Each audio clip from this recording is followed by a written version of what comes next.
I rise today still in shock and saddened at the political assassination of Charlie Kirk. There's no place for political violence in our country, and it is antithetical to who we are as Americans. The beauty of our nation and the First Amendment is that anyone from anywhere has a right to express their beliefs, engage in dialogue, and disagree peacefully. That is the heart of our democracy, and we need to get back to embracing that dialogue. Charlie often said that when we stop talking, that's when violence happens. I don't want to live in a society where we don't talk to people we disagree with and resort to violence.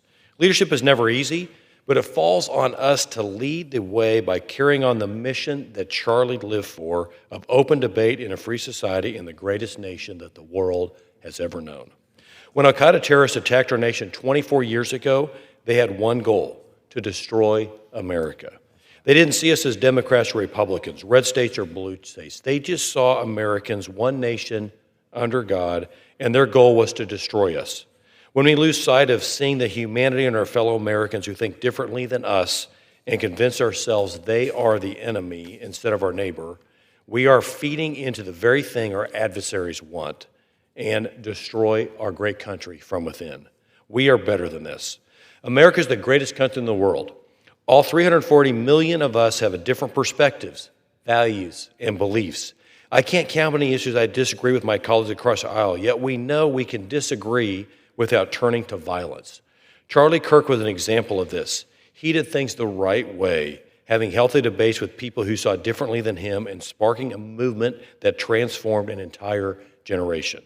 Charlie believed that in the promise of America, and his life's work was making sure we lived up to that promise.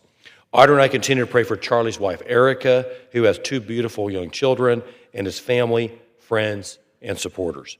Last week, President Trump invited the nation to commit to praying for the country for 1 hour a week ahead of our 250th birthday. I would encourage us to accept that challenge. It's hard to hate someone when you pray with them and for them regularly. One of the greatest blessings of this job is that I get to know and spend time with Kansans all across the big First District. And because of that, I know that we are better than this. America is still the greatest country in the world, and I'm hopeful that we will all take the opportunity to follow Charlie's example by engaging on the issues with our neighbors and living up to the promise of our great country.